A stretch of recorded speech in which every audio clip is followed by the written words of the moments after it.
plummet. No, I don't want to plummet. I don't want to plummet. I'm anti-plummet. So Tamale, she's a parachute instructor, and she'll take you out there. And I know a few people have. I think Melissa Dupre has gone, and I do not want to plummet. No. I don't want to crash. The same thing. I can't grab onto anything. No. And I've said the same thing. Those are my two fears. I don't want to go scuba diving, even though I'm a swimmer and I'm strong at swimming, in a pool and possibly Lake Michigan on a quiet day, right? But no. I don't. When I was 7 or 8 years old, my mom took me for the first time to Mexico. I was swimming in the Gulf of Mexico, and I didn't know. I'd taken swimming lessons, and even at 7, I was pretty good.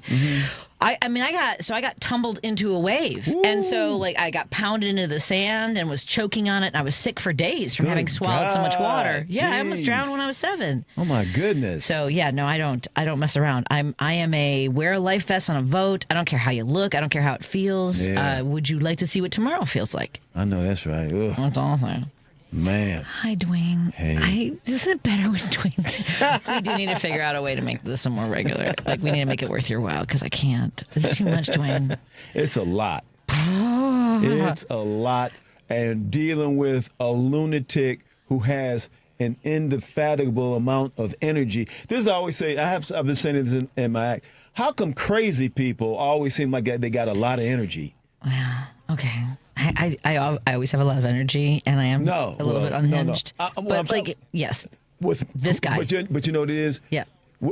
He's filled with malice. That's the thing. That's the difference. You're not evil. You're not malicious. But I do have a lot of energy, and it is driven by a certain amount of neuroses. Well, anxiety, a little bit of depression. Well, as long as, but it doesn't translate into you making other people's lives miserable. No, deliberately. Deliberately, yeah. He's a sadist. Selectively. So, right. Okay. Patti Vasquez is taking your calls now. We need to speak out about this. 773.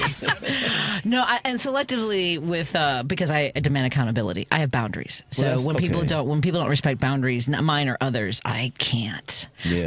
I go after them. At any rate, so coming back to what you're saying about this guy, it's a lot. I don't know if you've seen this video. There's a teenager in Florida who was scooped up. He's a U.S. citizen, and he was scooped up and detained by ICE agents. And he started recording it as it was happening. You can hear the ICE agents say several things, one of which was, you don't have rights because you're an amigo, essentially, right? And then at one point, there's audio of one of them saying they're starting to resist. We're going to end up killing some of these people, right? And we know that. Right. But you're saying it as though, yeah. Okay, then. Like you're looking forward to it. Right. Yeah. We're going to end up killing some of these people. Yeah. But at some point, when things like that happen, then there's going to be a lot of these people who are opposed are going to start resisting military, military force. And so I was saying about this on the way here, because you and I we're close in age, right? We've been in stand-up comedy for over 30 years. I started in the 90s. You started around then, right? I started in the 80s. You started in the 80s. Yes. And so I've thought about this. I don't know if you and I were in our 20s or 30s now, like how we would react to this, because I feel as though even and not just on this situation, but things that have happened globally my entire life, I think we've kind of taken it as like, well, that happens. Like sort of, it's like the cost of living this life on this planet, of people being killed in wars for the excuses our company, our corporations and our countries make up. And I guess because and I understand that I haven't had the lived experience of being black. It is something terrifying to know that because of my last name and my mother, the way my mother looks, I had not been in this position of watching this so closely, and knowing that I have siblings who I don't talk to. I haven't spoken to my half siblings in years, but I don't think they all have their citizenship. I don't know what will happen to them either. Oh man! So this is a new territory, and I'm untethered, I guess, emotionally. That's why I've been screaming at the beginning of every show. Yeah, well, it's like for right now, it's brown folk, black folk, particularly brown folk in the sense. I mean, everybody's getting scooped up. Yes. But with Latinos, it's back to the days like when black folks were slaves, used to have their papers to walk around. Right. So it's like that now. It always has to be somebody. This is what I've been thinking about a lot too. Is that it's always as soon as when Griffin was little, we were trying to teach him how to ride his bike. We were in the Forest Preserve, and he might have been like 7 or 8 years old. Now you've met Griffin. He's absurd in his intellect, in his over like thinking about everything and knowledge. Right. So he's about 7 or 8, and he fell off his bike, and I put my bike down. I ran over. Are you okay? Are you okay? And I wrote this down. Like I have this in my notes because it was so. He goes, you know what I was thinking, Mommy? As soon as man had to stop worrying about the natural elements and saving themselves from animals and predators, they were able to name things and start to work on laws and organizing society. And he goes, and it was only because they were able to be safe. Right. And I was like, and I go, you know what I was thinking? You need to work on your balance. I want to get those bike riding skills together, dude. And he had a point. Like I mean, like the Bible has it, right? Cain and Abel, right? It is from the very beginning. The very beginning. As far as the book goes, right? Yeah. And I remember we were in Ireland, and in Ireland, at the museum in Dublin, they have these mummified bodies, essentially people who were strangled in the bog. These bog bodies, right? That were mummified by the muck and all this stuff. Yeah. And so, I mean, like for centuries, like and I know in Teotihuacan, there, the pyramids of the sun and the moon, there are also like the remains of people who were like buried alive or sacrificed. Actually, if you go to Mexico City, underneath the National Plaza, there's like they've uncovered all these skulls that were like just. Oh yeah, I heard about that. It's a lot. So what I'm saying is that we have always, human beings, have always had to find a way to hurt people. Yeah. And I think that for a lot of us, it's hard because we keep seeing hope. We have come to a point where we have access to the resources to create a society where maybe that was, I mean, that seems like that was the intention of Christ's teachings, was here's an idea. Yeah. Why don't we turn the other cheek and welcome a stranger from another land and love each other? And what did he get for that? Crucified. Right. Oh. Yeah. Good point. See, it starts badly. It ends. Yeah. Okay. I don't know, Patty. I don't know, man. But and here's the thing, it just seems to be human nature that transcends culture, race, religion. People just do things to other people. Look now what's going on in Israel. Of all people, the Jews and the things that have happened to them, the persecution, and then the turnaround and the Israeli government to do that to another group of people. Right. Of all the people. Right. That's human nature. It's just human nature. And that's the part. And I think that's what Griffin was talking about, is we have the opportunity to work against human nature, like the biological part of us. That's our challenge. That's our challenge. To rise above our own nature. Yes. In some ways. And that's what the teachings of Christ asks us to do. Yeah. If that's what you follow. If that's what people follow. And a lot of the religions. Yeah, Christ, Buddha. I was going to say Gandhi, but he was a racist. These are the things. But because people are flawed, right? Right. We aspire to be better than ourselves in a lot of ways, but we are all flawed. Yes. Yeah. Yeah. And I was thinking about this today. And I don't know whose show it was earlier today. Oh no, it wasn't radio. It was social media. I'm really having it's all blurring for me what I consume and how I consume it. But I don't know who the speaker was. If someone knows, there was an interview this guy was giving about how the election between Biden and Trump. And really the fight between Republicans and Democrats, as far as the electeds, the people who are at the highest level running for office, it's really the oligarchy versus the corporatists. Okay. And that's interesting. And so the oligarchy won, or oligarchy, however you say it. The oligarchy won. Way, and essentially, but these are our choices now. Are the corporatists and the oligarchy, and I'm fine with that. I'm fine. Everything's great. Everything's going as according to until what though? Until all of that collapses under its own weight, or revolution. That's what. Then becomes like the French Revolution, whatever revolution it is, because after a while that method and that procedure is unsustainable. Yeah. And then it collapses, and then it's just revolution. So we're having a good time in the studio with Dwayne Kennedy. We're See, is this better than yelling, Lady B? Okay, it's still better than yelling. Okay, this is the. And by the way, I don't want to sound like it's either. There's more to it. It's not just revolution, and the revolution can come in people waking up, getting woke. If that's, I'm sorry, it's problematic for you, but it's understanding that people, we need to band together against the oligarchy and the corporatists. And I know that's within my own party, and I get that. And so I'm working through it. Now, you never, I was trying to push the whole thing. Not that it makes a difference now either way, but that election was rigged. Well, but from either way. Yeah. Right? The billionaires, the number of billionaires that were supporting Kamala Harris and the corporations and billionaires, they both. Yeah. Yeah, let's take a break here. And everyone just simmer with that for a few moments while we take a moment to thank our sponsors. Thank you to our friends at Pride Coffee Roasters. Go to Pride Coffee. We have a new sponsor since you've been here, Pride Coffee Roasters.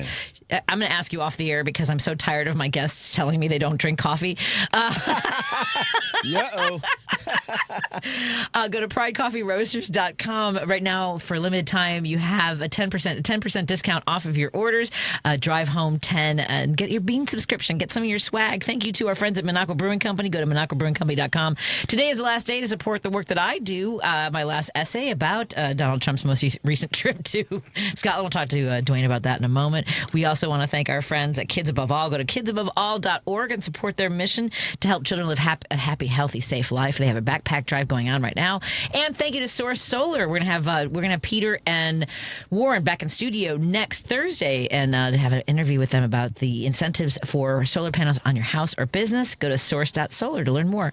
We'll be right back after this on KKNW and WCPT. Mind Over Matters. Dr. Amy Harris Nuan, as you know, this show is about challenging you to think differently, to make different choices in your life, to take action, to create positive outcomes in your life. So I want to challenge you to look at your life holistically. To where am I satisfied? What areas need attention? And then go to work, take in action what you need to do. Mind Over Matters with Dr. Amy Harris Nuan. Sundays at 10 a.m. on WCPT 820. Because facts matter. You are listening to WCPT 820. If you're listening to this station right now, you've definitely heard my voice before. Hi, I'm Hawk. And I'm Pete.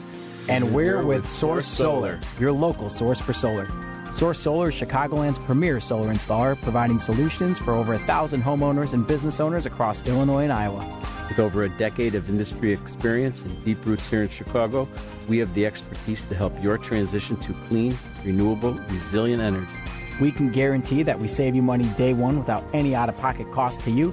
This means you have an instant ROI, instant payback, and can save money to add to your bottom line day one.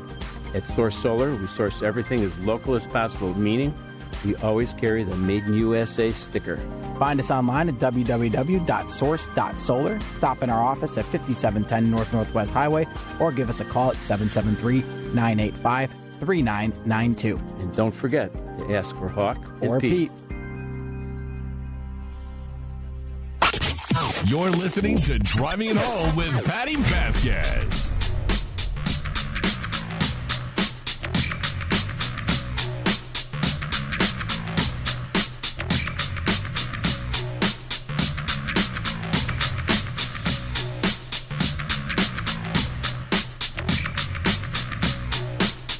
Thank you, everybody, so much for joining us as we continue our conversation in studio with guest co-host Dwayne Kennedy, who will be headlining this Sunday at the Laugh Factory. I will be on that show as well. Oh, cool. Legends at Laugh Factory, produced by Alex Ortiz, and he'll be in Windy City Fest the following weekend, I believe. Are you at the Den at the Lincoln Lodge? We'll find out. I think I'm at the Lincoln Lodge. We had them on yesterday, so everyone knows about the event. We'll have them back on again tomorrow. Oh, cool. Next week we'll have the producer names. But anyway, Ariel. Yes.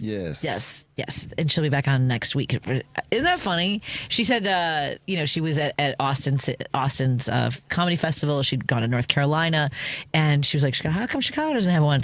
And I was like, remember, you were in it. You and I were both in Fresh Faces. Yeah, we were in the very first Chicago Comedy Festival. 1999, Dwayne.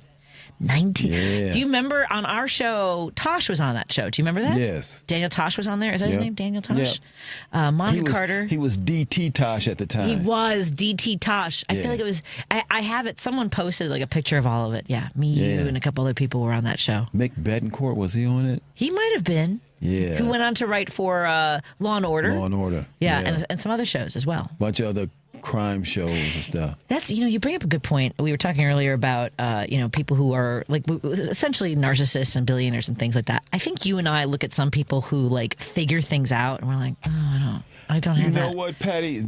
That is so funny, right? Because I see people, like you said, who started comedy and went to these moves and these ascensions, and it's like, man, did you have a plan at the beginning? 'Cause Right. I had a plan, but my plan was I wanted to do stand up comedy on TV once. Right. If I could do that, and at the time when Oh, you and I are the same way, right? Yeah. We're like, and then we didn't have the next thing. right, and I had two Did that, you? and Okay. I wanted to make. At the time, there were albums, and so I want to make 5 comedy albums, and then that was beyond That was your goal? Yeah, that was it. Well, because albums were the thing That when was- we were growing up. albums were the thing, yeah. Bob Newhart, Bill Cosby, Richard Yes, Pryor, yes, albums. yes. George Carlin. Yes. So those were our. Yeah, I agree. yeah. And maybe because maybe that's kind of the thing with our generation of comedians Mm-hmm. and cracking. And that's why I told you before I have a business plan for us specifically, and it doesn't have to be just us, but I have an idea Yeah. that I have to figure out how to manifest because finally I think I have it. Okay. I have something for all of us. Oh, good. All of us who are trapped in that, not necessarily great at putting the phone in front of our faces or wanting to put our clips on or do crowd work. Yeah. Right? Because they're really good comics. Yeah. Like, yes. Yeah.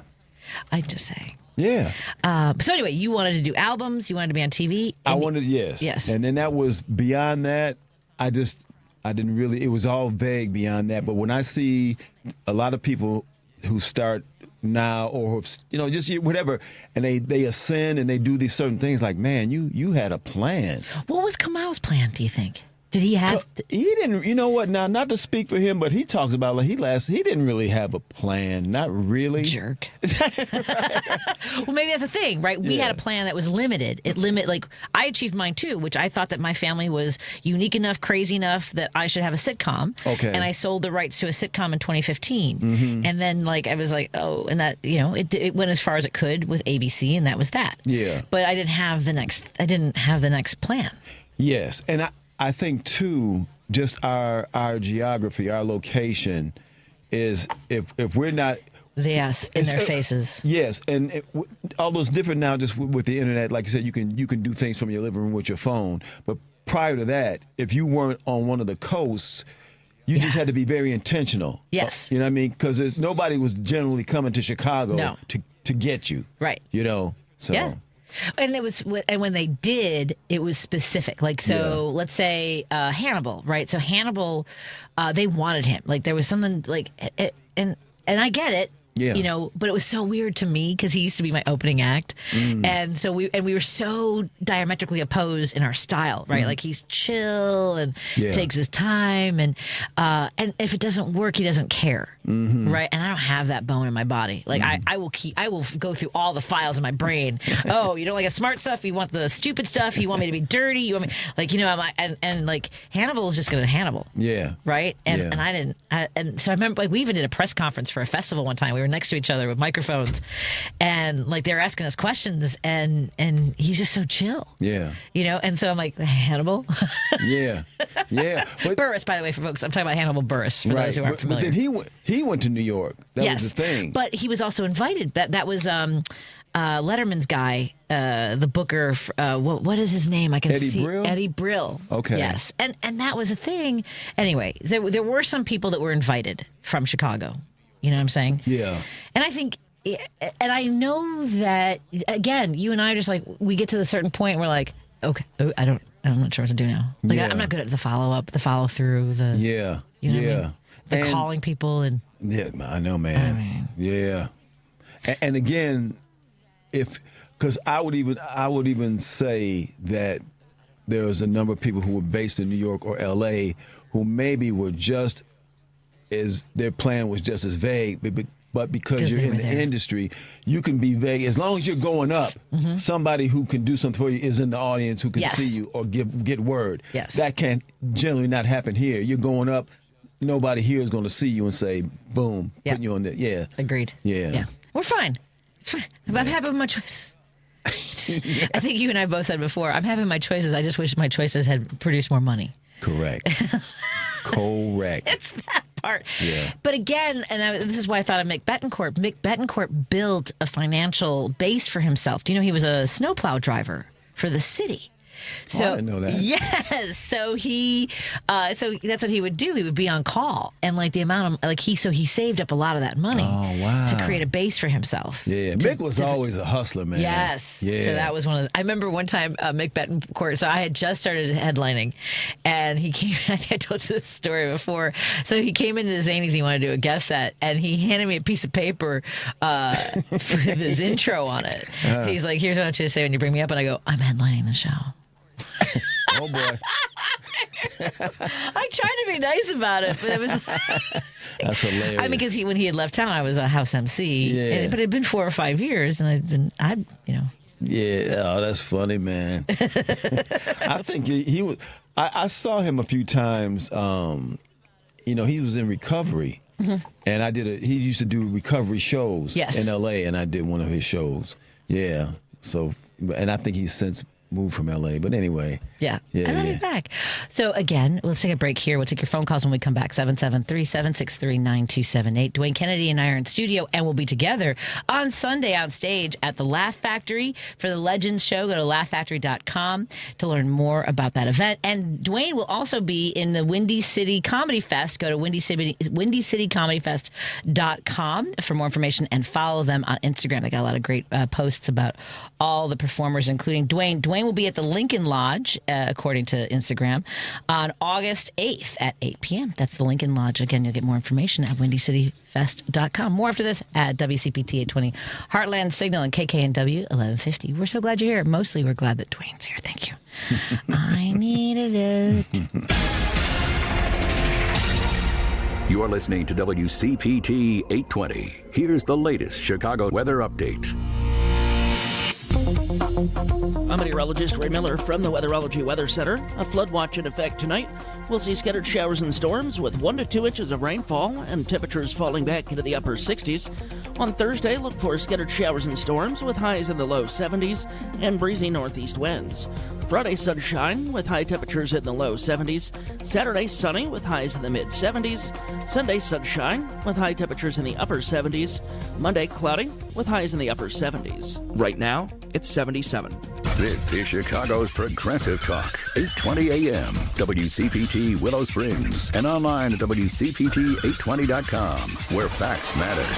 Dive deeper into the heart of the news and stories at WCPT 820 and across the Midwest by checking out our website, heartlandsignal.com. It's the coverage I can count on every time. For the latest news updates, in-depth analysis, compelling stories, comprehensive election coverage, live streams, and thought-provoking opinions, head to heartlandsignal.com. When I need to know, they're there. They keep me informed and updated wherever I am. Stay informed with WCPT 820, your go-to source for where facts matter. This is a WCPT moment in labor. In the summer of 1909 in McKees Rocks, Pennsylvania, the workers of the Pressed Steel Car Company went on strike due to missing wages. 5,000 workers, mostly immigrants from Eastern European countries, walked out. They protested a corrupt payment system called pooling. The workers also claimed their wives and daughters were sexually assaulted in order to repay debts accumulated for food and housing. On average, one worker would die every day from the poor safety conditions.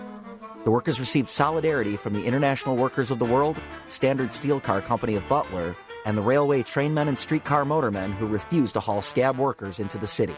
The strike culminated in a bloody confrontation resulting in the deaths of at least 12 workers and 1 deputy sheriff, with many more workers injured. This led to a settlement which gave workers increased wages at a posted pay rate and ended the abuses of the company's housing practices. This has been a WCPT moment in labor. We're working for your rights. Hey Google, play WCPT. Streaming Chicago's Progressive Talk from TuneIn. If you're listening to this station right now, you've definitely heard my voice before. Hi, I'm Hawk. And I'm Pete.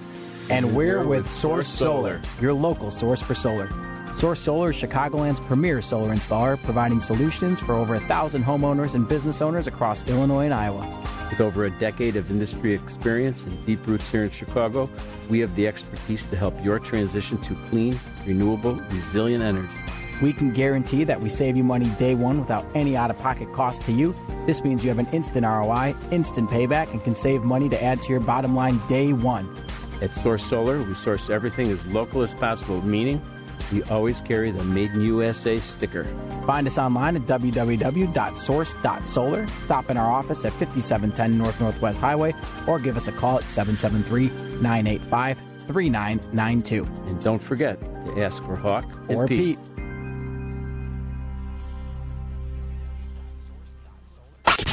You're listening to Driving It Home with Patti Vasquez.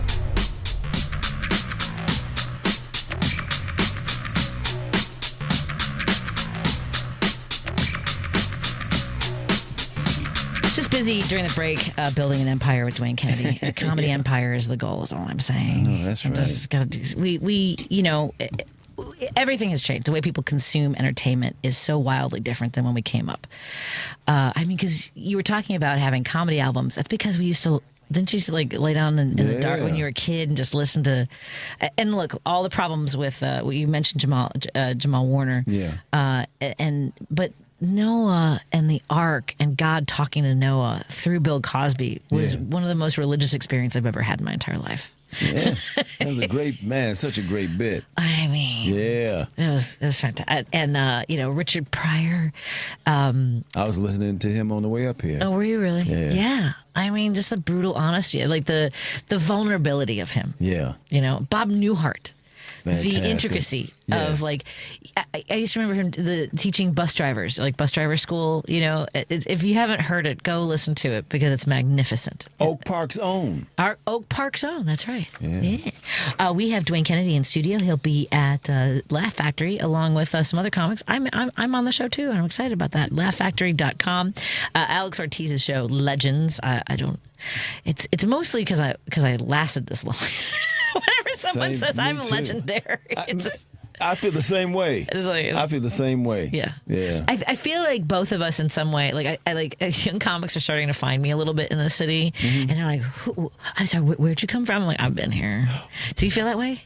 A little bit. Yeah. I was going to tell you, I did a show a few weeks ago at the Red Room. Have you been to the Red Room yet, Patty? No. It's on Western. The northern, I don't know what the address is, but it's like literally 2 blocks from Evanston. A cat in the front row named Jim, but not the Jim who calls. Right.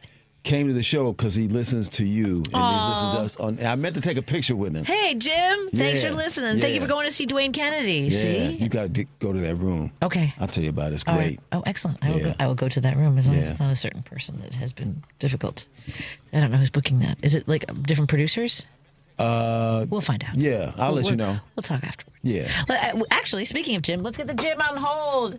Jim, what's on your mind? My friend, you're on me and Dwayne Kennedy. What's going on? Hey, welcome back to WCPT, Dwayne. Thanks for having me, Jim. How's Adam doing? Is he hanging in there? Yeah, he's hanging in there. He's doing stuff. Good. Yeah. Good. But what my problem is, how do we wade through this cesspool made by the Republican Party? We're absolutely up to our necks in incredible thievery. Every low down moral bankrupt. They're completely morally bankrupt. You saw them leave town for 6 weeks, right? The Republican Party left town, skipped town because they can't take a direct question. Right. And it's only going to get worse. It's only going to get worse because as this comes out, he's got a massage parlor down in Mar-a-Lago. I mean, this guy is everybody knew he was more reprehensible to begin with. Everybody knew that about him. But, for power, the Republicans and, the money grab of these billionaires, they'll go to the devil himself as long as they can make more money. And then you think about this, Dwayne. What about these prisons they're building? First of all, are they going to lay out the contracts? Who's making the money on these prisons? Right, because somebody is. We'll never. They're not going to answer those questions directly. They're not going to answer those questions directly. No. or the Palestinians. As he said the other day, oh, they look hungry to me. Well, yeah, no kidding. They're starving to death. I mean, these are billionaires, Dwayne. Yeah. Billionaires that have all the wherewithal to send a ship there and feed every one of them. Yeah. I mean, it's just, but this is how morally represented. This is how bankrupt we are. Exactly. But, exactly. This is how bankrupt we've gotten. Yeah. And then those billionaires could feed everybody in Gaza and everybody in the United States. You better believe it. Yeah. And he's cutting food stamps down to $3 a day. Yeah. Yep. But anyway, we can go on and on with this. I mean, these Republicans are just absolutely horrendous. They're just a horrendous party. And we've got 41 months to go with this psychopath in the White House. Thank you. But he's been impeached twice. They had the goods on him twice, Dwayne. Twice they should have impeached. If you listen to him carefully, both impeachments, I said, this guy's dead to rights, finished. At least twice. But yeah, and the Republicans saved him twice. And then Jack Smith, they managed him to probably to El Salvador because he had the goods on him. Right. He had the goods on him in both of those cases. Right. I don't understand. But we got yeah. Yeah, go ahead. No, go ahead, we got to we're the ones that suffer. We're suffering over this. Absolutely. I mean, I'm serious. Absolutely. I'm no kid anymore. I mean, I can't believe that as I close out the waning days of my life, that I got to look at this insanity. It's just incredible. I thought America would be in a completely different. We'd have single payer health care. We'd have college tuition be coming down. And when I went to college, Dwayne, I went there for practically for free in the early 70s. Yeah, it didn't cost me a dime.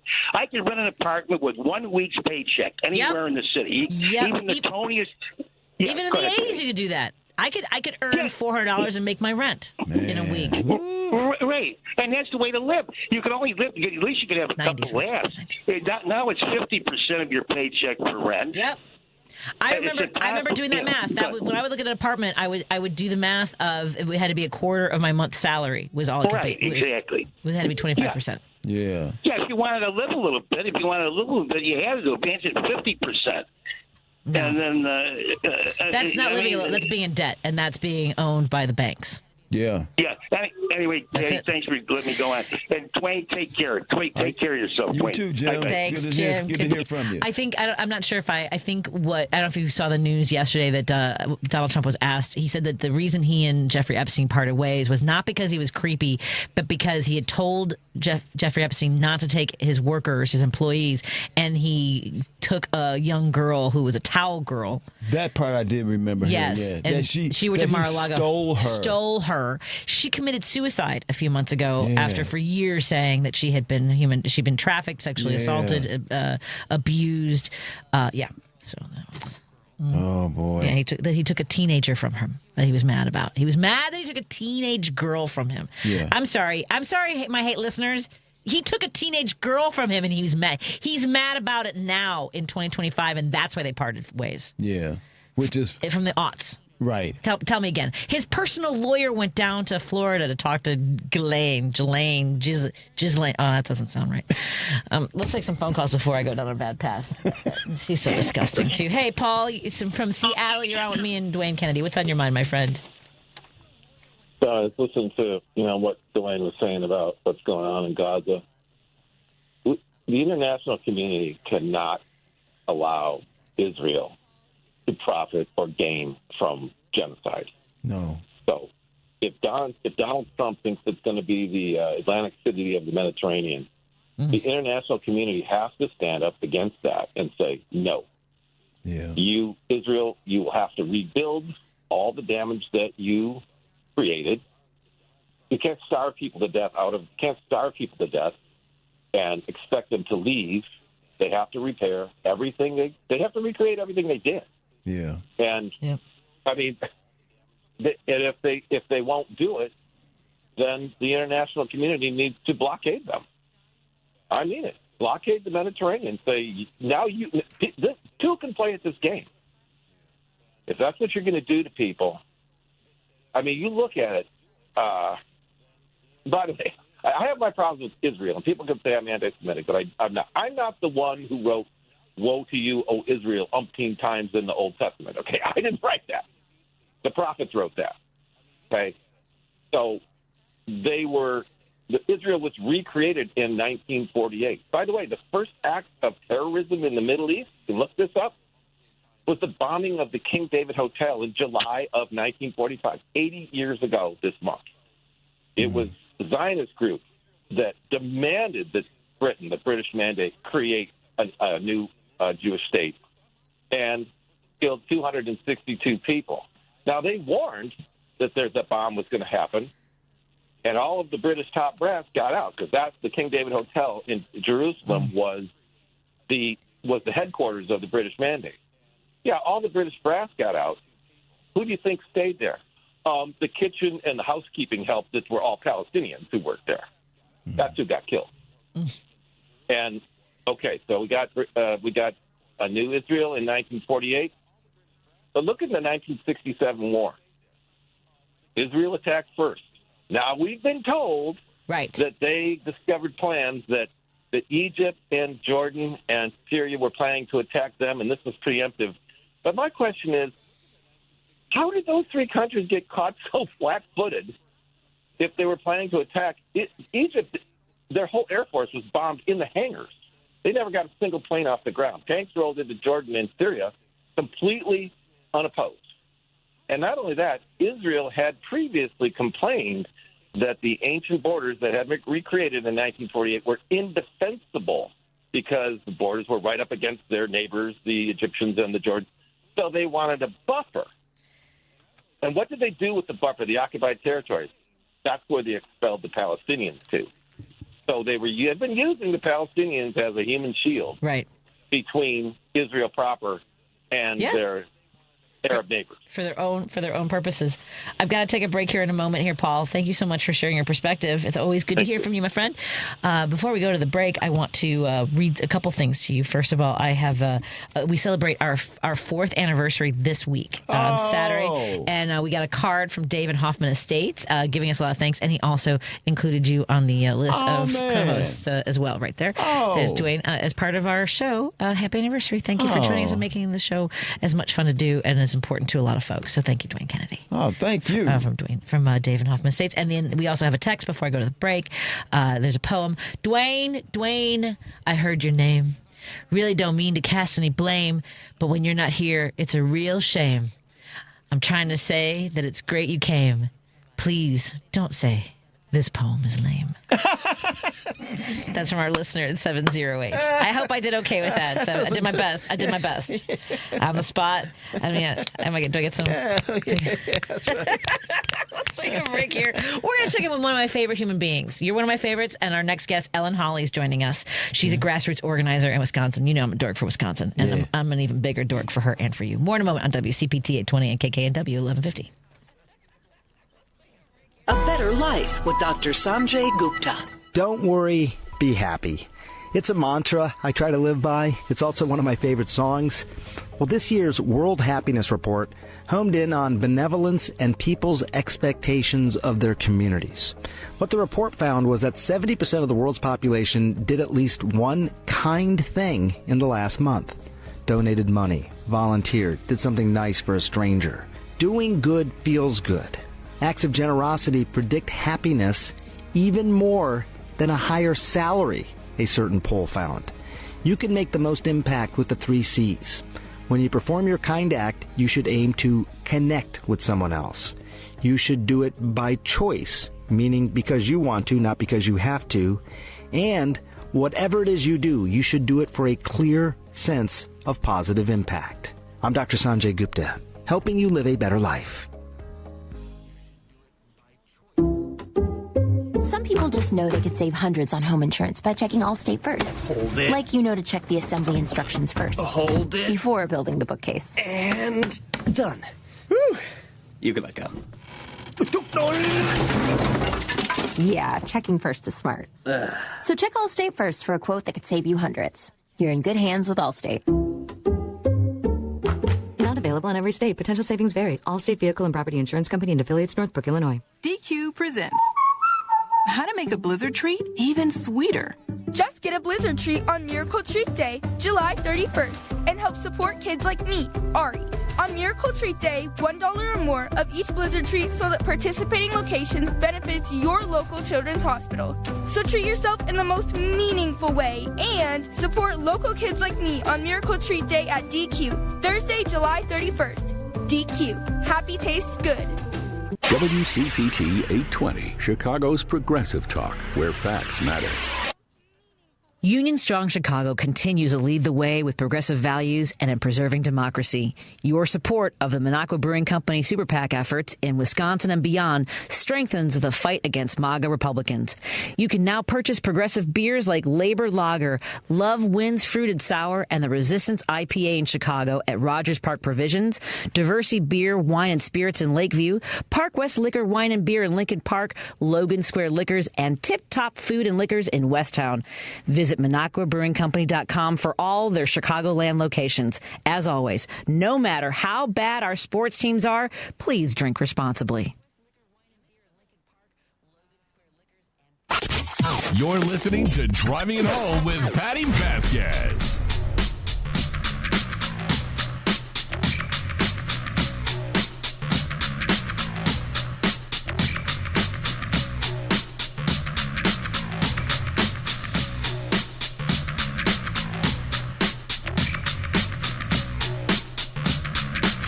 So much for joining me and guest co-host Dwayne Kennedy as we drive it home. I've been telling off the air Dwayne Kennedy about one of my favorite human beings. I had two of my favorite human beings on the phone together. I love this. Ellen Holly, the organizer bunny and founder of Southern Wisconsin Grassroots Network. I missed you on Sunday, but how are you doing? I miss you. I know. I was running Camp Nana. I'm babysitting in the Twin Cities. Okay, fine. Fine, your grandchildren come first.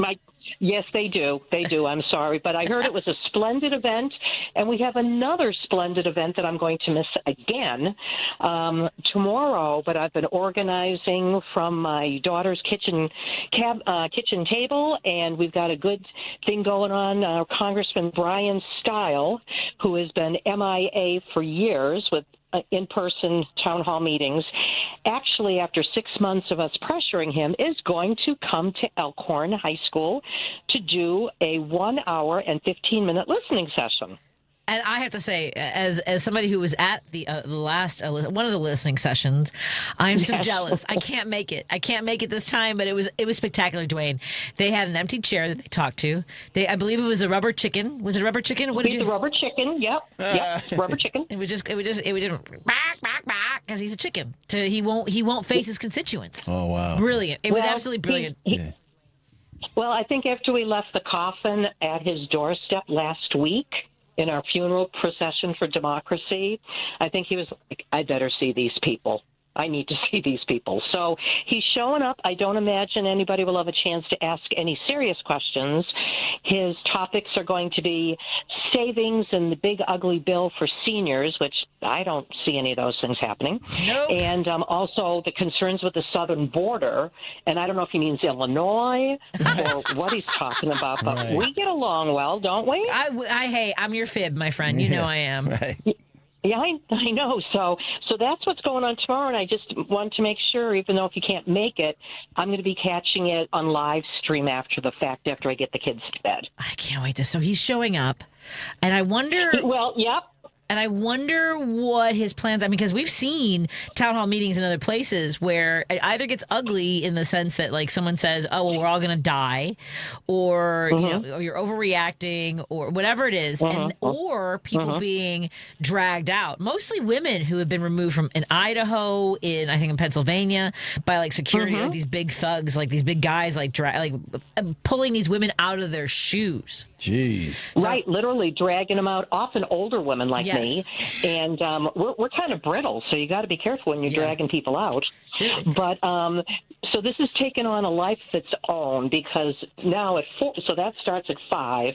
At 4 o'clock, there is a multi-county sign brigade, and I'm not there to take pictures and see it like I usually am, but I can only imagine how splendid that's going to be. And then a car caravan coming from Milwaukee suburbs with signs and honking and beeping. So it's going to be a spectacle. I love it. I love all of this. I hate that we're missing it. I know, do, but me too. Well, it's going to make news. I mean, I would imagine that you guys have reached out to all the news. Oh, somebody has. That there's going to be a fairly massive crowd of his voters. I mean, this isn't like these aren't. There's going to be all kinds of lies that these are paid protesters or whatever. Right. But I was at the last one. He wasn't there, and that was a pack. It was standing room only, Dwayne. Wow, it was insane. It was crazy. It was crazy and good. So we do a monthly action with him. As I said, we did that sit-in way back when they asked us to leave, and we said, well, we haven't heard back from the representatives, so we're unable to leave. And because 98-year-old Agnes was with us in the wheelchair, they weren't going to arrest us because that's not a good photo op. And then we had the funeral procession the other day that Agnes was in. Not in the coffin. The she was in the neighbors were procession, clapping. right? She was in the procession. Yes. In the wheelchair. I mean, Yes, that's thank you for commitment. the I mean, like, clarification. you know what? I mean, Agnes, if she's committed, she could always, she could always put it in her will that, and it was because it cuts the senior programs. Right. There I got we dark. go. I'm sorry. Could Tell happen. Agnes I apologize. No, amazing. she'll laugh. She'll think it's hysterical. But she's great. But she never misses a protest. I mean, ever. That's amazing. Yeah, there were. I mean, 98. there were veterans, there were farmers, there were students, there were union members at the last event that I went to in Elkhorn. It was beyond impressive. Wow. Yeah. Well, we do what we can. So, luckily, I've kept this activist group alive since like 2010, I think, when it used to be like the only group planning stuff in the first CD in Walworth County. And now we have other groups stepping up, but we're just forming all sorts of wonderful alliances and meeting allies like the Democratic Socialists and the Town Hall Coalition in Janesville and Rock County Progressives. I mean, we're just adding and adding and adding partners. And I just wish I could just be down there, but it's a 5-hour drive each way, and it's just not going to work tomorrow, unfortunately. But I'm sure I'll be hearing about it. Yeah, we'll both be watching on the Facebook live stream. And again, for folks who are, in the Elkhorn, Walworth County area, where do they need to make a reservation? Like, is there an event price, something like for counting heads, or just everyone show up? No, just show up. I believe the auditorium seats between 700 and 800. We were kind of interested why he wouldn't use the library community room, which seats about 200. But if he's in the library, he's on the same literal level on the floor as all the constituents. If he's at the high school, then he'll be standing on the stage. There's a moderator from WCCO, I think, in Janesville. It's going to be broadcast by WSLD, which is our local country music radio station. But here's what's so interesting. A big event. Well, we were... Yeah, for us it is, yeah. But we were I heard a rumor. A friend said, hey, I've heard this. And I said, well, let's see if we can check it out. Checked on the website, Mr. Stiles' website, nothing there. Called to see if we get information. No one ever called us back. I called 4 days, never got any, because I think they remember us. Yeah, it's bad.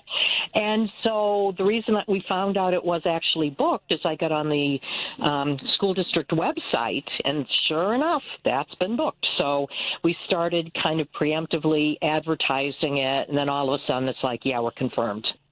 So it's going to be an event, but I knew you would hate to not have the scoop on it. That's amazing. I'm so excited for you, and I know it's going to make the news. I hope that everyone is safe. I hope that he and his minions don't overreact. That the MAGA that are in that area, it makes me. You never know with these folks. No, it does, and it makes my stomach hurt a little bit not being there, because usually I'm the head of the safety patrol with my little yellow vest and won't be there, but I'm sure someone will pick that up.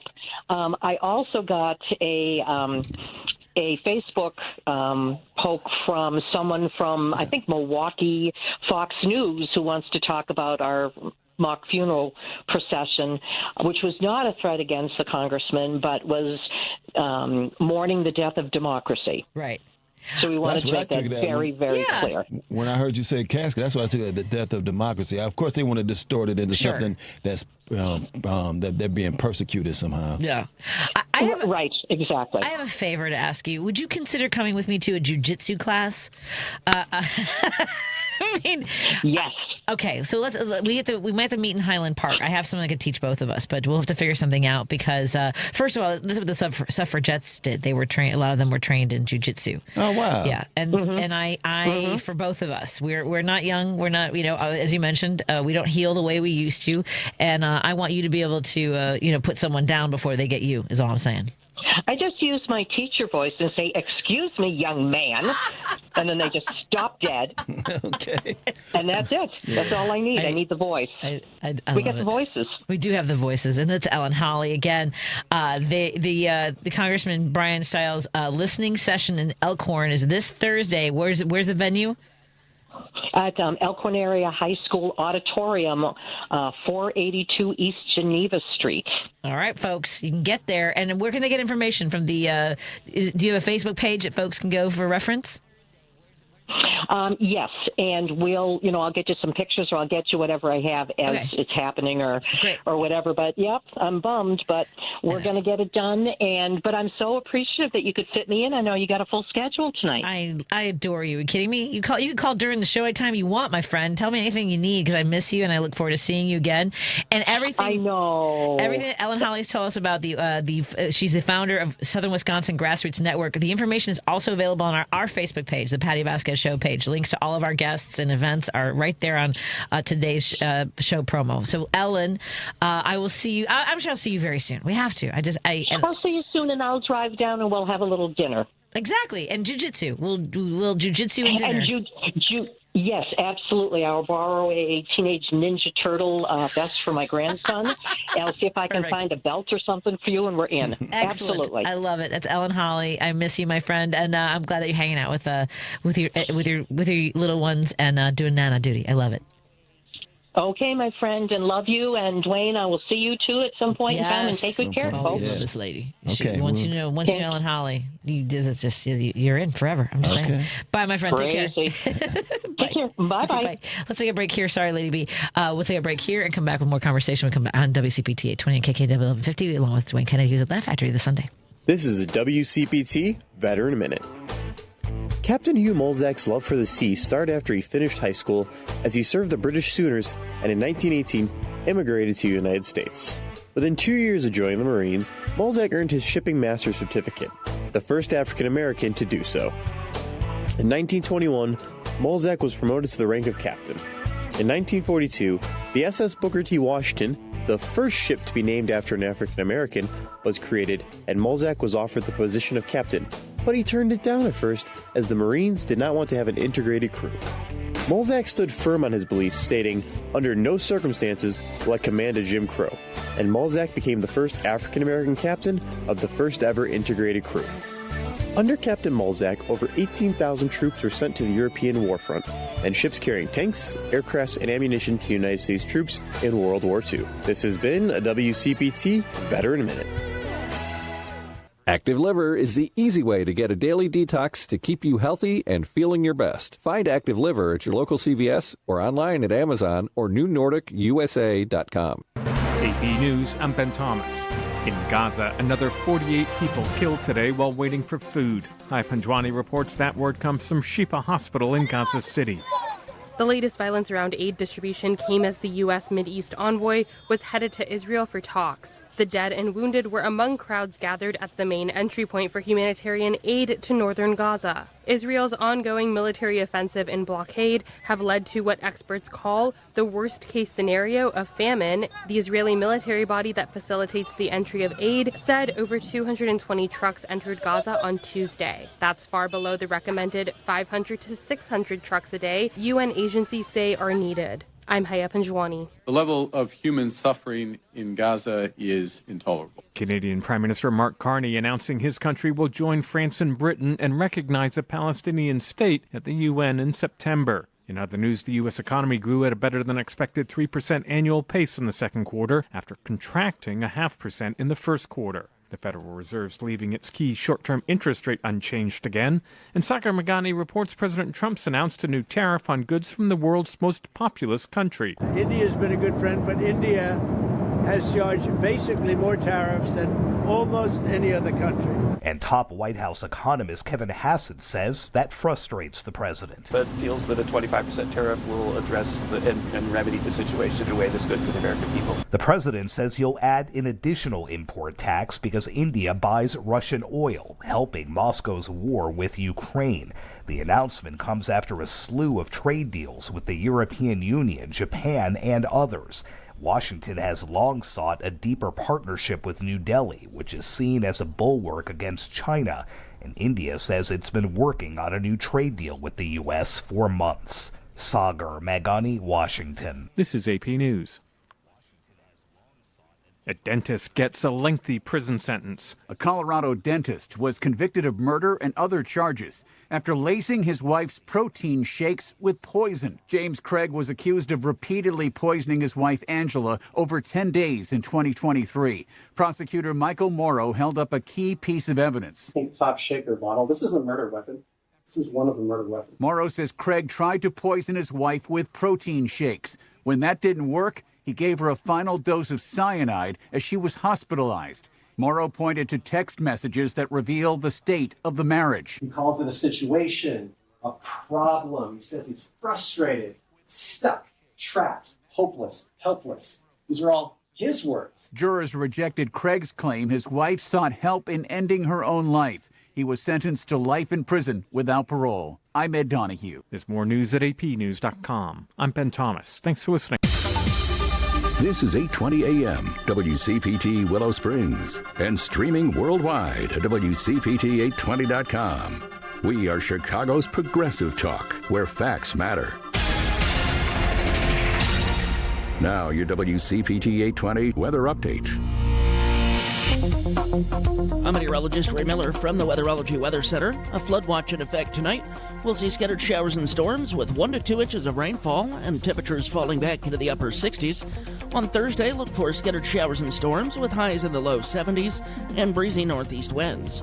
Friday, sunshine with high temperatures in the low 70s. Saturday, sunny with highs in the mid 70s. Sunday, sunshine with high temperatures in the upper 70s. Monday, cloudy with highs in the upper 70s. Right now, it's 77. Are you looking for more in this world? Are you ready for something bigger? Then we are looking for you. The big-hearted, the bold, the messy and the gutsy. The teachers, the growers, the builders. The skilled, the sharers. The change makers. We need you. We are the Peace Corps.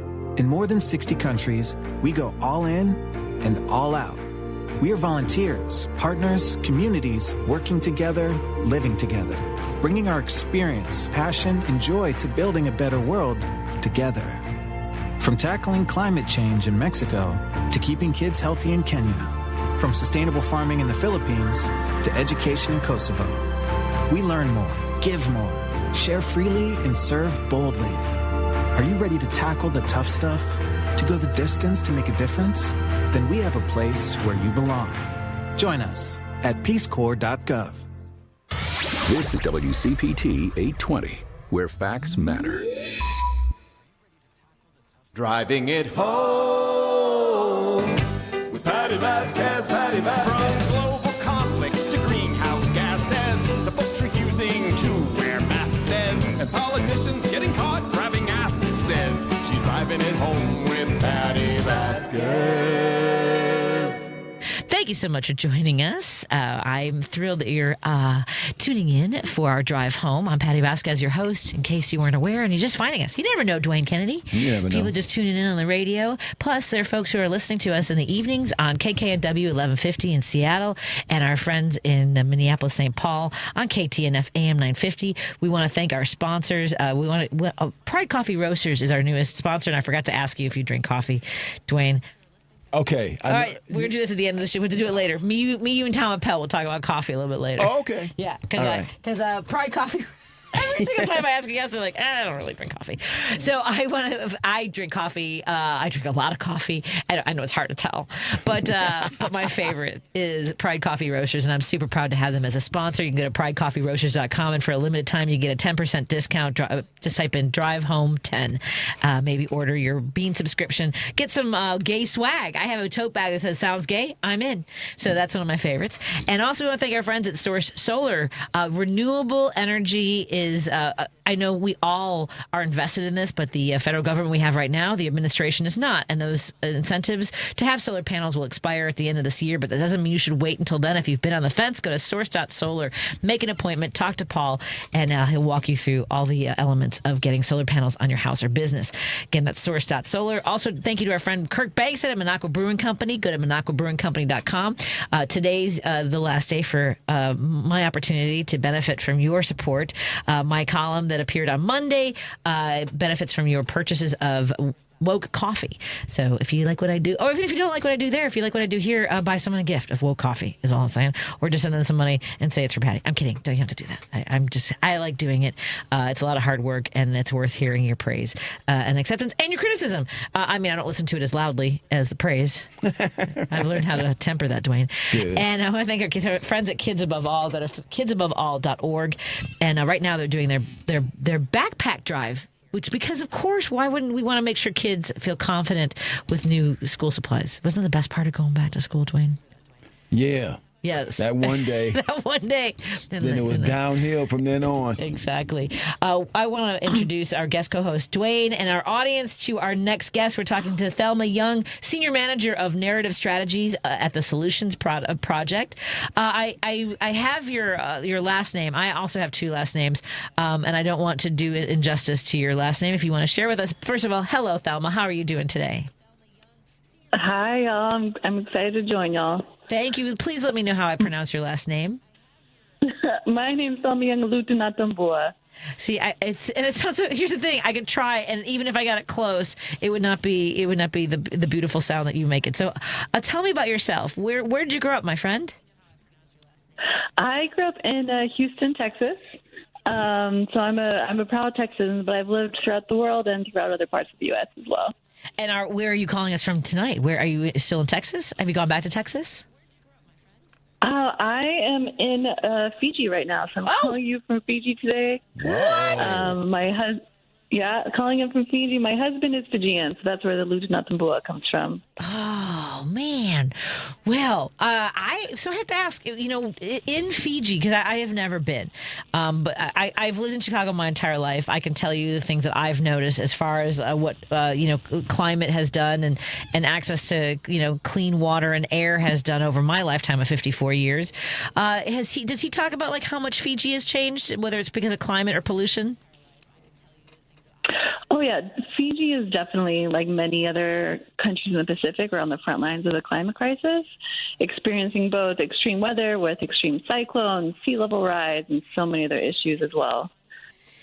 What got you started in this type of work when it comes to clean energy and equitable access to healthy air, water, and soil for everyone? Well, what makes me really excited about solutions is that, first, I worked on climate change for a long time, and I was always fighting against something. But I really wanted to turn my heart and think about, what am I fighting for? What is the better world that I want to build for everybody?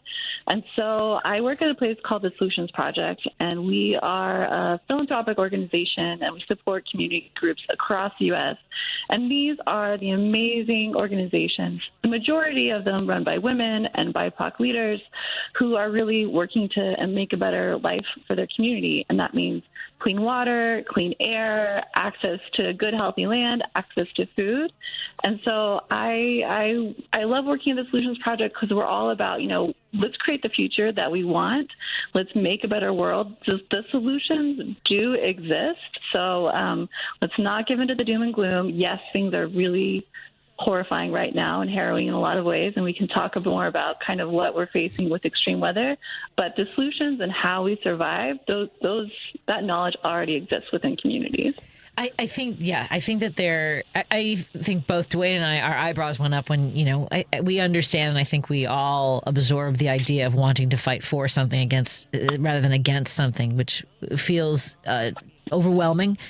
And fighting for something, it puts it into positive territory. And we know that people have been struggling, and they've been not just struggling, but people have been dying all over the world because of the effects of climate disasters. Just last night, and I know that an earthquake, I don't know what causes earthquake. We don't know what the origin of it was in Russia, but these tsunami alerts that people had, and then how do you respond to those kinds of natural disasters is something that is with us every single moment of the day, isn't it?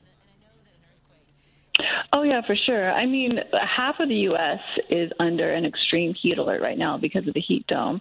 What we're seeing each summer is the extreme weather that's really fueled by the climate crisis is getting worse and worse. And what's also happening is the Trump administration is, stripping away so many of these federal agencies that are supposed to support communities. NOAA is being stripped down, FEMA is being stripped down, and so that the support that people used to be able to get, it's just not going to be there anymore. So people are going to be in much more precarious situations.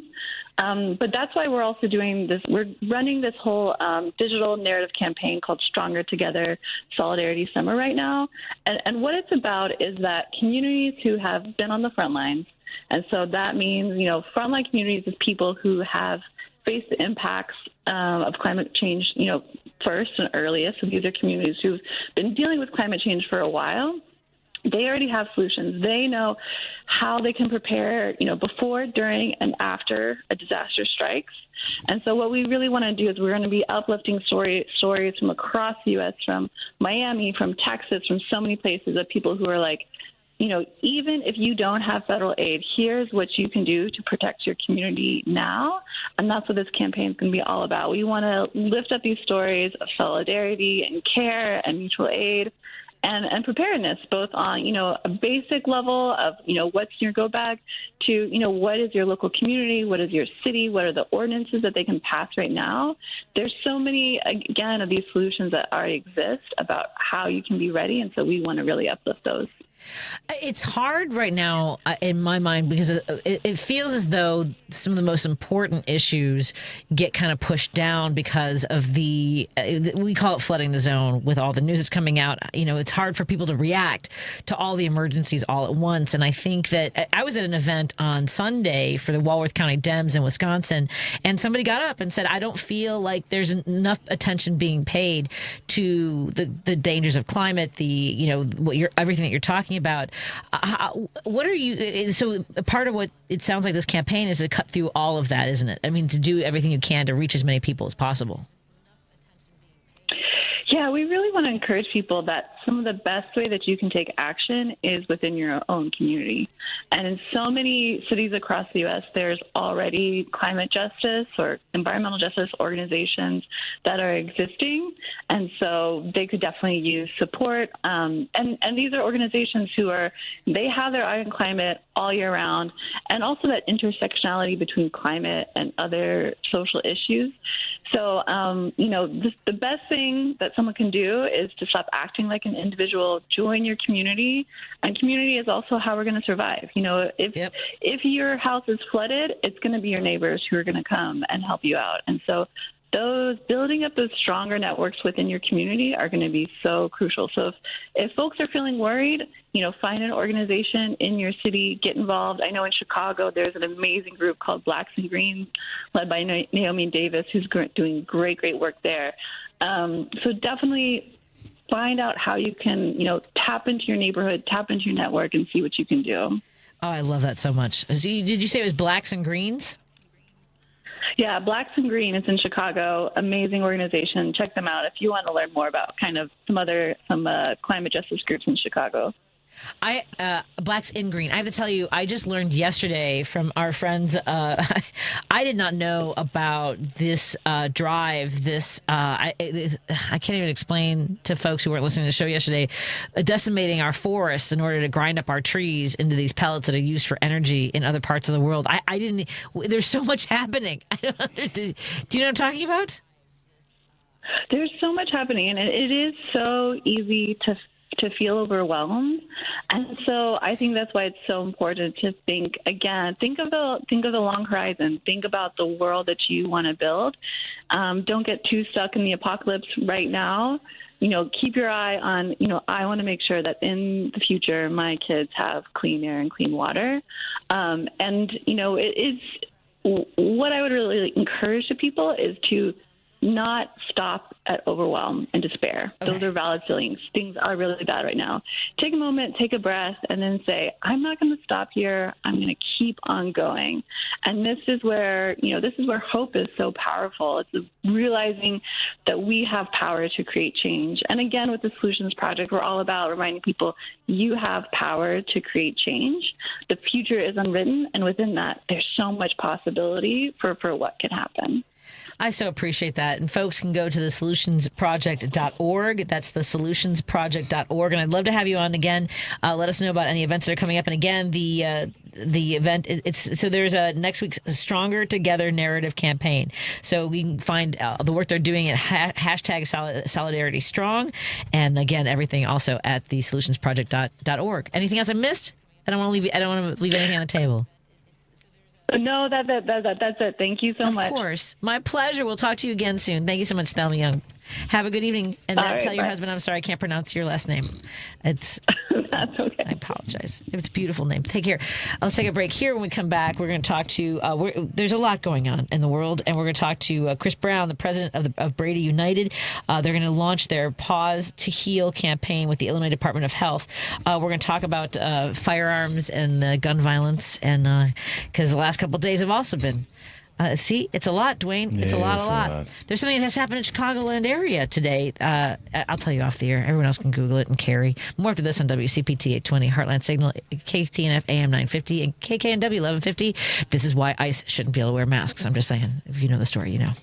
Greece is cheap. But the airfare costs a fortune. Paris? Not much closer. And again, airfare... What about Puerto Vallarta? Let's face it, flying anywhere is just too expensive. Wait, what's this? Low-cost airlines. With one call to low-cost airlines, you'll drastically slash your travel costs. We're talking insanely low airline prices to any of your favorite destinations. Where would you like to go? London, Rome, Costa Rica, Australia? Wow, that's cheap. So why wait? Call now to learn how crazy cheap it is to fly anywhere in the U.S. or international. Our prices are so low, we can't publish them. The only way to get them is to call to instantly hear the most amazing best deals on airline travel. It's that easy. So call now and start packing.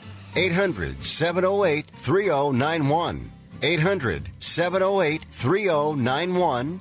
800-708-3091. That's 800-708-3091.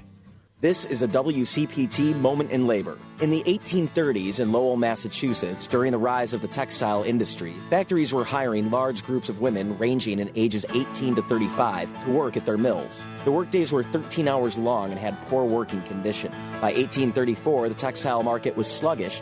In response, the workers' wages were reduced by 12.5%.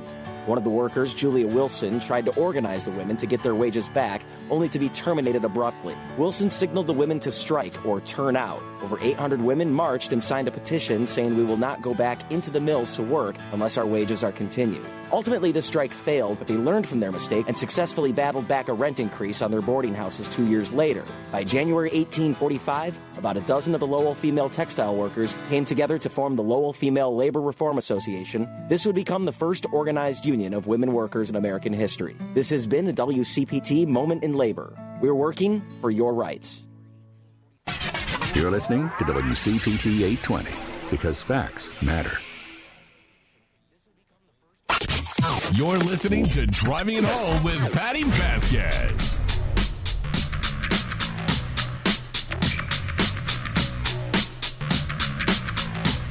Thank you so much for joining us as we drive it home. Joining me in studio is comedian Dwayne Kennedy. Yeah. He's our guest co-host. He'll be headlining this Sunday at the Laugh Factory. I'll be on that show as well. He's also headlining as part of the Windy City Fest. Go to windycityfest.com.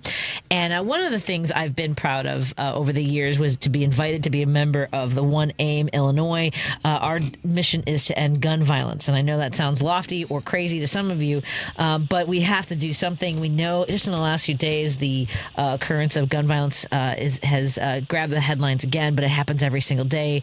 The number of lives lost is we're drowning in guns, folks. And joining us right now is Kris Brown, president of Brady United. We're going to talk about a Pause to Heal campaign with IDPH. Thank you so much. How are you, Kris? It's been a while since we talked. We were at the DNC together. How are you doing? I'm pretty good. Thanks so much for having me back. I appreciate it. My pleasure. So I would talk to us about Pause to Heal because, there's so many survivors, people who've been up close to the loss or suffered themselves, and in every community in Chicago, right? Tell us a little bit about the work you're doing with Illinois. Yeah, we're so proud to be doing this work, and really Illinois is leading the whole country. There is no other state right now that has a campaign like this. Illinois passed what's called a firearms restraining order. It's an extreme risk protection law. That's a law that gives people a way to step in, to pause a crisis, and help a loved one get the support they need. And it does so with robust due process protections, ensuring that those kinds of orders are used fairly and appropriately. It allows the removal of a firearm from someone who's at risk to themselves or others. But a lot of folks in Illinois, only about 10% of Illinoisans, when we started this campaign, knew that this law even existed. And that's a real problem because, of course, the ability to save lives is dependent on loved ones and others close to an individual at risk getting these orders. So what we launched was an education campaign together with the Ad Council and our incredible partners at Illinois Department of Public Health that's going to air across networks in all over the state of Illinois to help contextualize. This is 3 different ads based on real-life examples in Illinois of individuals in crisis, different kinds of individuals, different walks of life, someone in middle age, a younger person, an older person, but all of whom, ripped from the headlines, had firearms removed temporarily, and it saved their lives. Mm-hmm. So we're trying to help folks in Illinois understand that this law exists and how they might be able to access these kinds of tools through the Illinois Department of Public Health if they need them. And I want to center in on one of the elements you talked about was, intervening and getting people the help that they need, because I think that we know that there's a stigma on mental health, right? And this is hard because I think when people say, well, there's evil in the world, if someone wants to get a gun and hurt other people or themselves, and it's dismissive of the mental health issue. And I know and then they'll sort of fling that around as it's not all these different things. But at the heart of it, there's a dismissiveness of the crises that people find themselves in, where they just can't get out of that momentum of thought to hurt themselves or others. Does that make sense? It makes total sense. And what you're really getting at is really a misconception that a lot of people have about suicide and individuals who are contemplating or at risk of suicide. It's almost as if we as a society think suicide's inevitable, that someone who has ended their life by suicide, whatever the means, they would have done so. So means don't matter. It's just not true. The vast majority of people, over 90% of people who survive a suicide, go on much later in life to die of natural causes. Suicide is not inevitable.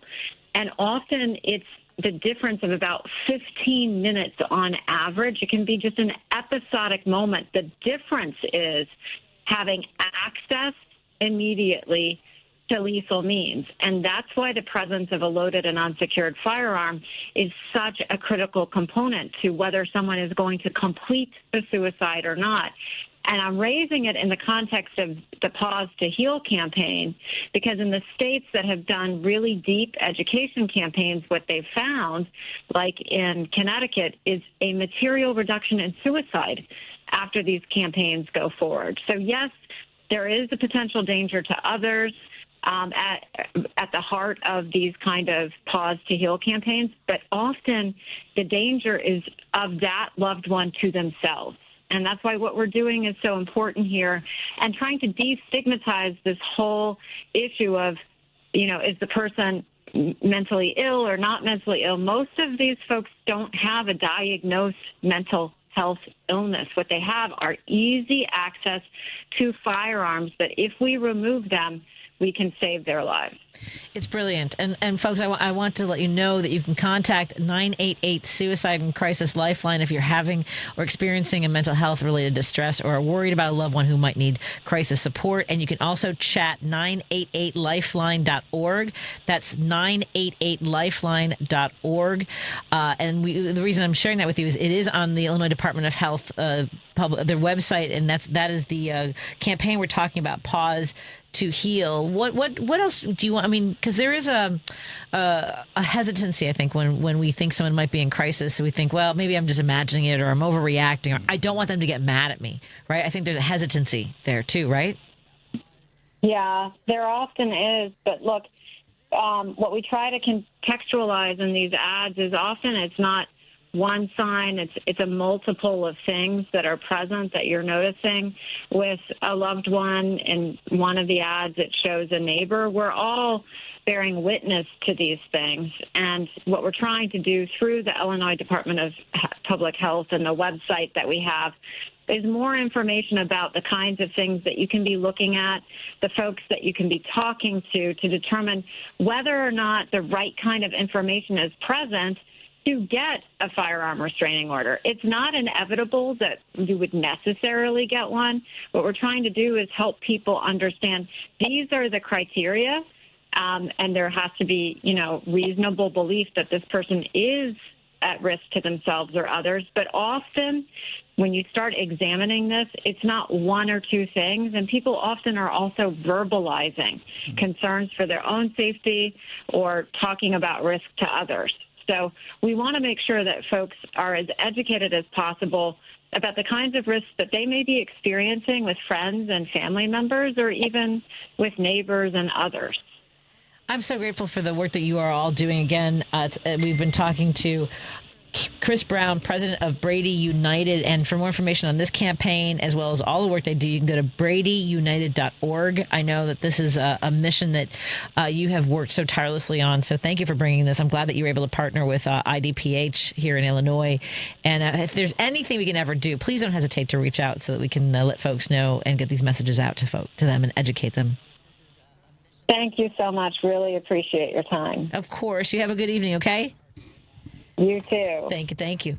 Let's take a break here. I'm trying to decide what to do with Dave from Hoffman Estates. I guess during Tom, because we have to go to the break. Lady B, I got a yes, just the big yes from Lady B. All right, we'll be right back after this on WCPT. KKNW 1150. Tom Appel will join us in studio along with me and guest co-host Dwayne Kennedy. I'll be right back. I have to go get him. He always has donuts. You're listening to WCPT 820. Here's the latest Chicago weather update. I'm meteorologist Ray Miller from the Weatherology Weather Center. A flood watch in effect tonight. We'll see scattered showers and storms with 1 to 2 inches of rainfall and temperatures falling back into the upper 60s. On Thursday, look for scattered showers and storms with highs in the low 70s and breezy northeast winds. Friday, sunshine with high temperatures in the low 70s. Saturday, sunny with highs in the mid-70s. Sunday, sunshine with high temperatures in the upper 70s. Monday, cloudy with highs in the upper 70s. Right now, it's 75.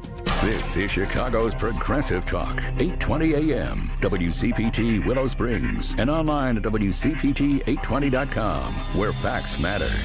This is a WCPT 820 Heartland Signal News Minute. So what they're trying to do is make it not work. That's Illinois Congressman Eric Sorensen, a meteorologist, speaking to WCPT's Patti Vasquez about recently enacted budget cuts to the National Oceanic and Atmospheric Administration and National Weather Service.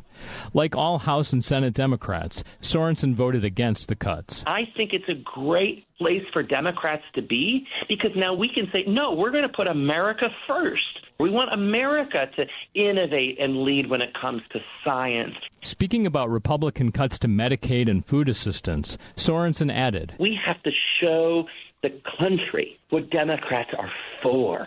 We want to make sure we're connecting people, especially vulnerable groups, to health care. We want to make sure that kids are not going to sleep tonight without having a meal in their bellies today. For WCPT 820 and Heartland Signal, I'm Andy Miles. There are 1,000 ways to say it. Nope. Knock it off. Shut it down. Dream on. No dice. Give it a rest. Not a chance. Or just all text. You focus on the road. As a passenger, you have the power to prevent an accident. There are 1,000 ways to stop a distracted driver. Choose one. A message from CTIA. Alexa, play WCPT. WCPT from TuneIn. If you're listening to this station right now, you've definitely heard my voice before. Hi, I'm Hawk. And I'm Pete. And we're with Source Solar, your local source for solar. Source Solar is Chicagoland's premier solar installer, providing solutions for over 1,000 homeowners and business owners across Illinois and Iowa. With over a decade of industry experience and deep roots here in Chicago, we have the expertise to help your transition to clean, renewable, resilient energy. We can guarantee that we save you money day one without any out-of-pocket cost to you. This means you have an instant ROI, instant payback, and can save money to add to your bottom line day one. At Source Solar, we source everything as local as possible, meaning we always carry the Made in USA sticker. Find us online at www.source.solar. Stop in our office at 5710 North Northwest Highway or give us a call at 773-985-3992. And don't forget to ask for Hawk or Pete.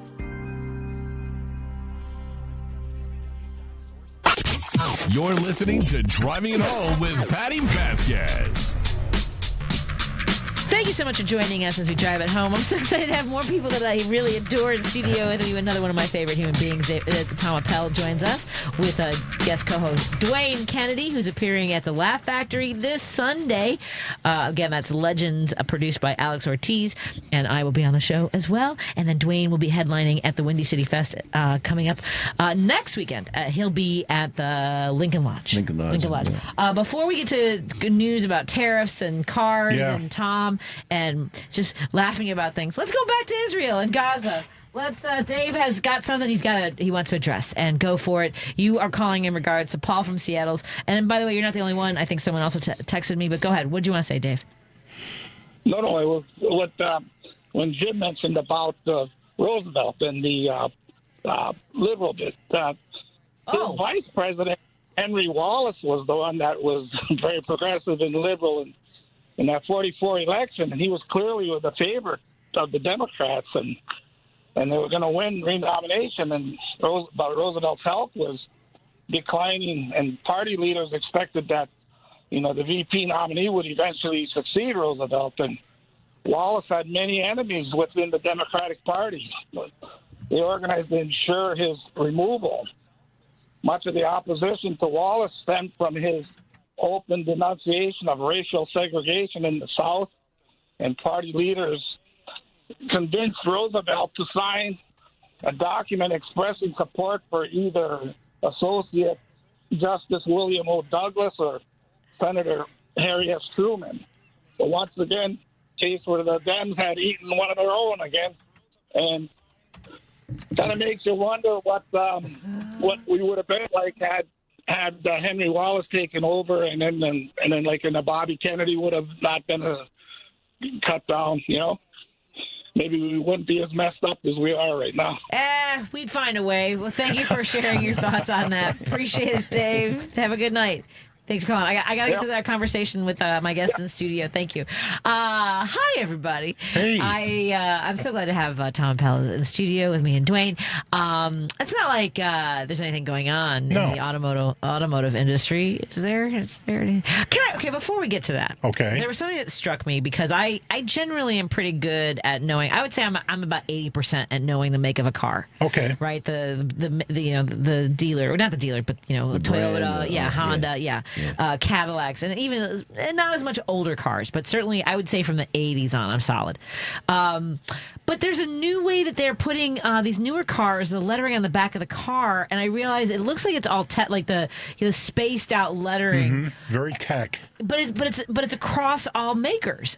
It's all brands of cars. Like I saw it like on a Toyota. I feel like I saw it on a Hyundai. I feel like I saw like a ton of them. Yeah. You know, one of the most interesting is the new Jeep Grand Wagoneer, which isn't that new, but it's a big suburban-sized Jeep product. There's a Wagoneer and Grand Wagoneer. They don't even have the word Jeep on those cars. Yeah. They're selling them at a price point they think might be too high for Jeep owners, but they have Wagoneer in huge letters, really spaced out on the back. Yeah. So if you're not right behind it, you don't see the whole word. Right. It's really weird. Grand Wagoneer sounds like a clan designation. I'm not making any of the jokes on that. I'm sure it's not. Not Jeep's intention. Nah. Yeah, they're not going to sponsor the show now. Thanks, Dwayne.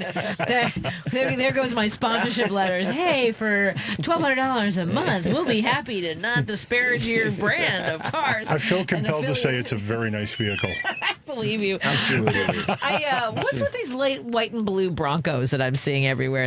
I feel like there's the powder blue and white Broncos. Ford is having some fun with both the Bronco and the Bronco Sport. So these are heritage trim levels that are called heritage. Okay. So that's easy. But they're doing fun things with color, and often the grille is completely whited out and the wheels are white. Yeah, it's intense. Really? It's very intense. What's hilarious about that is that white wheels used to be cheap painted steel wheels. Okay. And now they're really expensive painted aluminum wheels. So some of the heritage is lost there. We were watching Charlie Chaplin's The Kid last night, and like the cars from like the 1920s, like with the big boxy high, interiors, and like just one big stick in the middle of the car. I'm like, I would just be happy going back to that. Like, can we just dial it down a little? And having by the time you finish driving today, have a torn rotator cuff and no power steering. Forearms this big. Okay, fine, that part. There's an electric vehicle. I think it's a Baker Electric that Jay Leno owns, and you can watch his video of this vehicle. Oh, God. But you drive it with a handle that comes out of the door. It's kind of like a lever. I mean, we're talking 1910, so it's pretty wild. Anything went back then. Yeah, kind of. And there were a lot of electric cars back then, too. Yeah. Yes. That I've heard. Yeah, it's a weird story, but the battery technology didn't keep up with how fast people wanted to go, so batteries didn't work. You jerks. But again, Dwayne, human beings, when given the opportunity to do the right thing, don't. No. We didn't. Go ahead. Gas was so much easier. See? Yeah. Easier. And cheaper. Just like I can't. Go ahead, say it, Patty. Come on.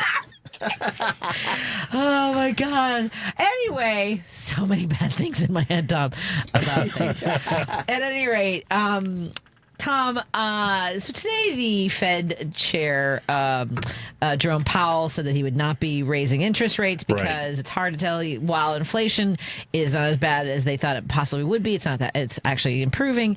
However, he says that we don't know what the frickin' frack is going to happen with tariffs. No. So how is that affecting the car industry? I'm sure everything's great. We have no. What we have is some early indication of how the tariffs may work. And I think superficially, there are some people who are going to feel relieved because there's some standardization maybe. Okay. But we have deals now on paper, they haven't been signed, with Japan and the UK. And the import tariff on new vehicles from those countries, and there's a bunch of asterisks on the UK deal we don't have to get into. But the deal is, the tariff is going to rise from 2.5%, it looks like, to 15%. And unbelievably, the stock market responded positively to this news, but I think it's just because they know the extent of the damage now. Right. Now they have some specifics. Yeah. And then there's a really good chance if that's what Japan is doing, one of our biggest trading partners, that's what other countries are going to do. So we'll probably see something similar from the EU, right, from Western Europe. Here's the really, really bad news about this. That's 12.5% tariff more than we were paying on vehicles on which there's a margin of about 10%. So no matter what these manufacturers do now, they're going to end up having to raise prices over the next 5 or 6 years. Now, we're seeing things happen, and they're kind of bad things. Nissan just announced it's closing a factory in Mexico. And the impact of this is twofold. One, fewer jobs in Mexico. That's bad. It used to be a NAFTA thing that we wanted jobs for everyone. But the other piece of bad news is the cars that aren't going to come out of there are basically affordable vehicles that are going to disappear from the American landscape. So cars are going to get more expensive, and we're going to see fewer vehicles at the bottom of the price list, right? The cheapest vehicles are going to disappear. And that's what's happening like the here. Urus or something like I don't know what's still around, like the Fit's gone, like those kinds of. Yeah, the Nissan Versa, for example. The Versa an is extremely adorable. likable, affordable car. Cute. Great first car for kids. Thought about it for my daughter. Yeah. We're car shopping for my daughter right now. That's going to disappear. Interestingly, too, some companies, we may see a brand like Infiniti, which is Nissan's luxury arm, disappear. They build two vehicles in Mexico, the QX50 and the QX55. They're both compact crossovers. Those come from, what is it, Caliente? Aguas Caliente. I like saying that. Yes, hot water. But that plant's going to close down. Wow. So those vehicles are going to disappear. That leaves Infiniti dealers with almost nothing on their lot. They only have two other products, and they're very expensive. So, yeah, the landscape is changing. We're going to get more bad news like this. But watch for car prices to go up significantly, not immediately, but over the next 5 years. Okay, what happened with your car? With your it's still laid up. C-Max? It's still the laid up? C-Max. I still got to get it fixed. Right now I can't afford to do it. So the thing is, it runs, drives, but I don't have lights. Because when I took it in for lights, I mentioned to the guy, I wish I had never said this, because I told him that the lights, I thought I just needed for him to put headlights in. I thought the lights had just burnt out. And I said also, the jets don't seem to be working that shoot the windshield wiper fluid. And say, well, we got to go into it to see what's going on. So again, it cost me $1,100 for him to tell me that it's going to cost $1,750 to get it fixed. There is a very weird thing that happens when dealing with a car dealer and when dealing with the service department. They rip you off and gouge you? Kind of. And the thing that they do is have you agree to a service program that may or may not fix your problem. And then you're obliged to pay for it. Right. And it's the way they talk to you and the way you agree to doing things like, well, it might be this, so we should fix this. So you're obliged to pay for it because you authorized that work. Yeah. But they somehow aren't compelled to have to fix the problem for that same amount of money. Right. That part. Right. Yeah. So they're charging me me like twice. doctors. Yeah. Yeah. If only it was a doctor though. Yeah, but yeah, so that was the whole thing. Oh, I'm sorry. But then again, I was too ignorant. I didn't know to even ask this question because I assumed, and I shouldn't have done that, but now I know that the lights didn't work because he said this electronic motherboard or whatever they needed. But when I got to the crib, one of the lights was still working because initially it's like the headlights were burning out. Right. But the bright lights were working, and then one of the brights went out, but one still worked. I said, well, if one still works, if I put in headlights, the headlights should still work, and that's all I needed. Right. No. You know what I mean? And I could the jets with the windshield wiper fluid. Eventually, I could get that fixed, but I would at least have the ride. I could still drive it. Yeah. You know, and I could have been. So. I'm sorry. Yeah, he got me good with that one. That's terrible. Yeah. Tom at Napleton Ford ripped me off. Tom! No, I'm sorry, not Tom. Sorry, Tom. Tim. Sorry, Tim. In defense of all guys named Tom. No. Yeah, not me. Tim. Okay. No. Tim. No, you're clearing it up for me, Tom. All right. We are in studio with car guy Tom. Tell folks about signing up for your newsletter, please. Oh, yeah. Just sign up. What is it? It's carstuff@consumerguide.com. I don't know why I can never remember that, but that's the email address. Shoot us a line. We'll get you on the car on our newsletter, which goes out every Saturday afternoon now. Excellent. Yeah. And Dwayne Kennedy in studio with me. He'll be headlining at the Laugh Factory this Sunday. I'll be there as well on the show. Legends? I don't know. I know, man. It's weird, but we're not that old. That's just a thing. That's now. if someone was doing our act after we die. That I always took it as what they're saying is we think you're funny, but you're not as famous as we thought you'd be. Right? Wow. Oh, yeah. That's how I always take it. I've been that told guy's that. a legend. Yeah. What's that mean? I know. I get told that too. Yeah. Oh, Patty, you're a legend. Oh man.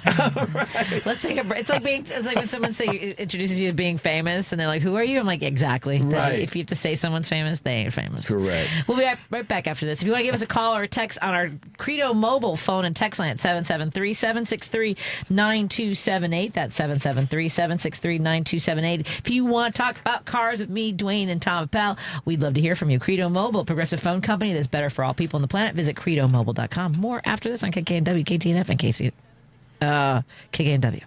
Joan Esposito, live, local, and progressive. What we do here at WCPT is more important than ever. And in addition to telling you about the latest outrage, I hope we all also offer you hope.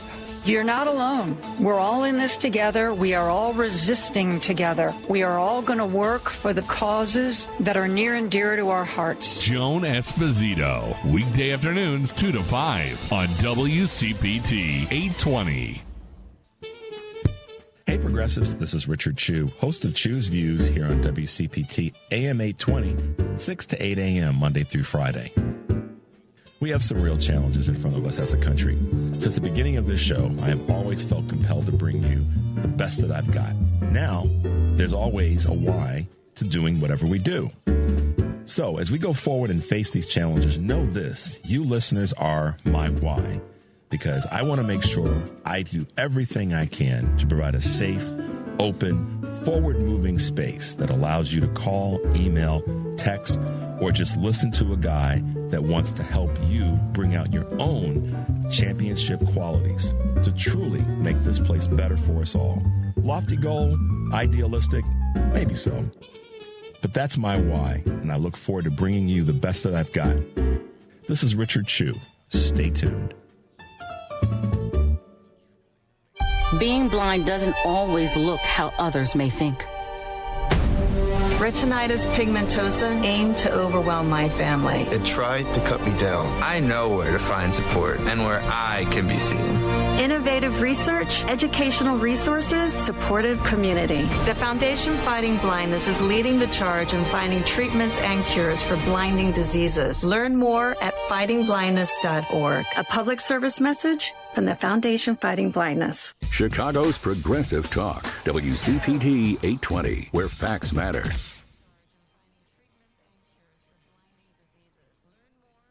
To Driving It Home with Patti Vasquez.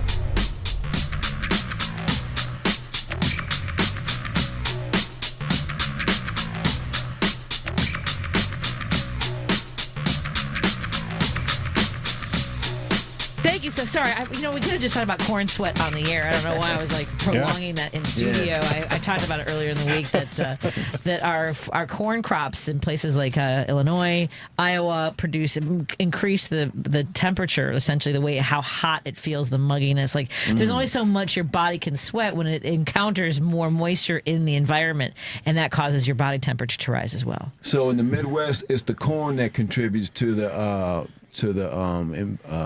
atmosphere and temperature, and in the South, where all the cattle ranches, is the cattle emitting methane. Excrement, yep. Yeah. And the shooting, I guess. Yeah, and the shooting. So Fritos mess with the real feel. That's yes. That's the takeaway. Man, I haven't had a corn chip in a minute. I do like Frito-Lay corn chips. Fritos are good. Yeah. Do you not like corn? You don't like Frito-Lay?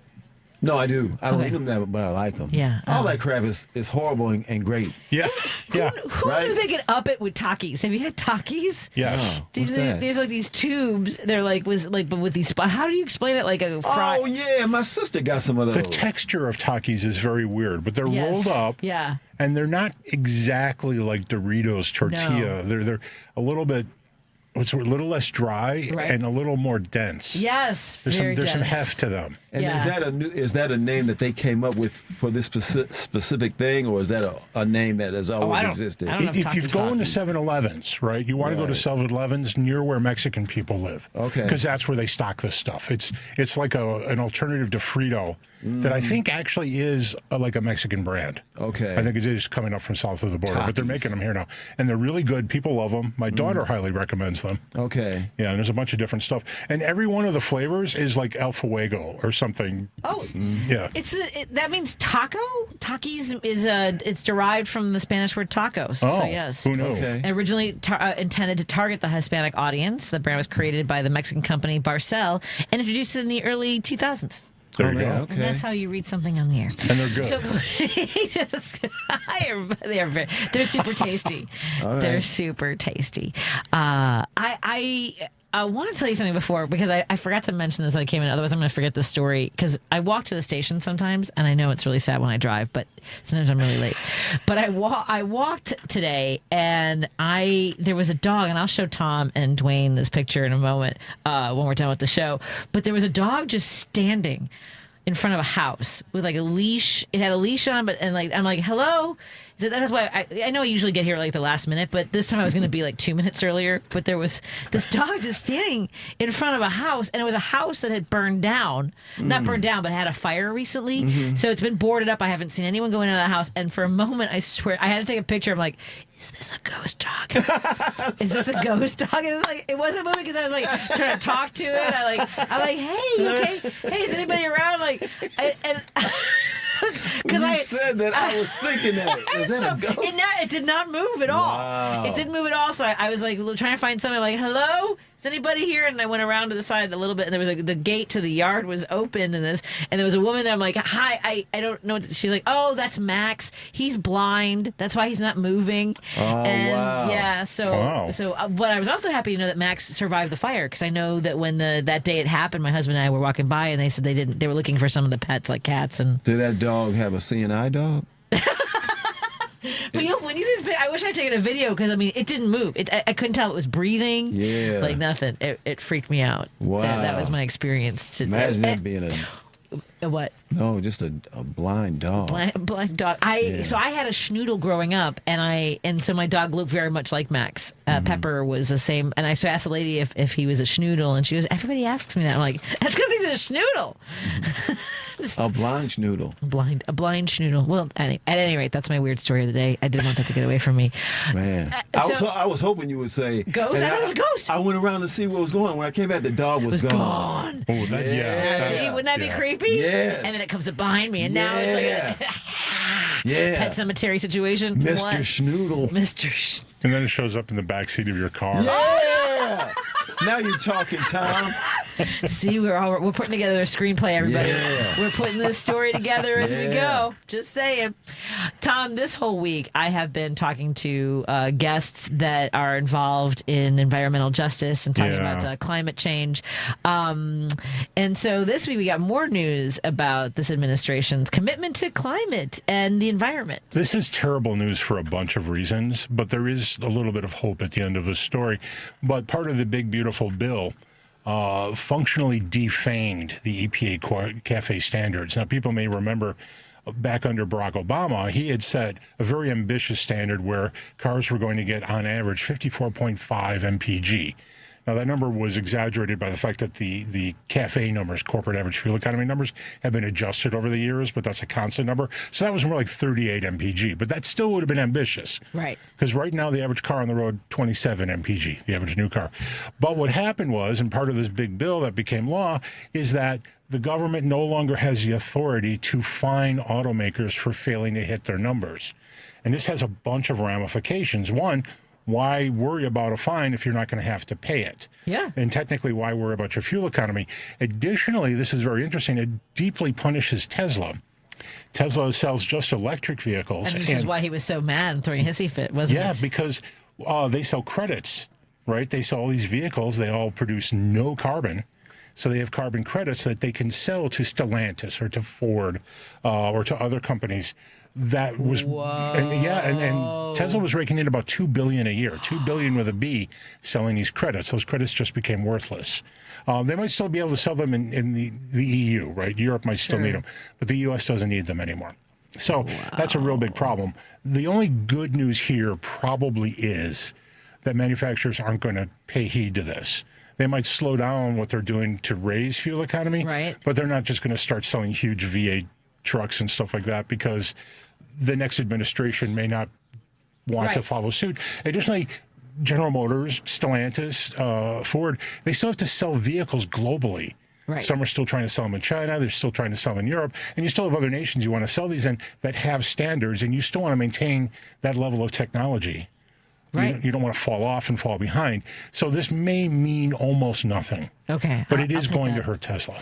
Well, and I would imagine there's a certain level of understanding how unreliable this guy is. And that, like you said, the next administration, and who knows what he's going to do next or say next or make Republicans vote for next. Sure. And even another Republican administration might be more environmentally minded. Additionally, this isn't really good economics, right? You don't want to force Ford to build different vehicles for different markets if they don't have to. So it's not really good for the auto industry. Can I tell you that it's nights like this where I go, maybe I should be doing a 3-hour show. I don't want to end. This was I know. Is it over? It's almost like we had a minute and a half left. Oh, man. I mean, wow. So It I always know. flies. Well, that's because I brought you in at 6:30 because we have a lot going on, and I appreciate you being understanding about Always, that. anytime. I just love being here. I love having you here, and I think because you brought us some spunky dunkers. Yeah. Tom never goes wrong can you with open the that pastries, brother. Open that box for me so I can see. Would you please open the box? Yes, One of those is Open green and compelling. What's in the box, Dwayne? I haven't seen that movie in forever. Do you have? I know you and I. Oh, that's 7. Right? Yes. Oh my God. Unbelievably, I haven't seen that movie. Oh, but I've seen the scene you're talking about. Oh, tell us about this one. It looks like it's slightly light green. Oh, that's coconut lime. Oh boy. That is the donut of the month at Spunky Dunkers. Okay. And by the way, Spunky Dunkers gives me nothing free, so this is not a commercial or endorsement. Yeah. Also, coconut lime used to be a pimp on 63rd. Oh yeah. What's up, coconut? Well done. Never a change for 100. Tell folks how to find your work, Tom, and where they should sign up for the newsletter. Oh yeah, check us out for Consumer Guide at consumerguide.com. Car stuff at consumerguide.com is how you send me an email. And our new podcast just went live. Very interesting story about how Dodge is feeling compelled to throw the Hemi engine back into its big trucks, which is sort of an environmental story all of its own. But truck buyers still want old, wasteful engines. Yep. Well, by the way, before we do let you go, one listener did ask whether or not those car shield plans are worthwhile getting. Gosh, that's a good question. Are any of those car shield plans to fix your car any good? I've done a bunch of checking, and people seem very, very, very dissatisfied with them. What? I don't have firsthand knowledge, and I haven't spoken to anyone who's actually done research on this. Okay. But what I've read is very bad.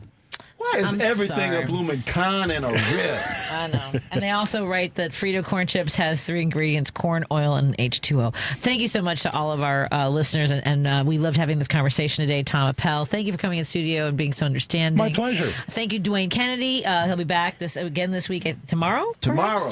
All right. Can't stop Dwayne's me. coming back tomorrow, you guys. Thank you to Lady B above all. And these conversations don't happen without you and our sponsors, Pride Coffee Roasters, Source Solar, Kids Above All, and our friends, of course, Minocqua Brewing Company. Good night, everybody. Love you. The impact of a meal goes well beyond feeding our bodies, because feeling full can sound like this. How did the interview go? I did it! I got the job! I can't believe it! And like this.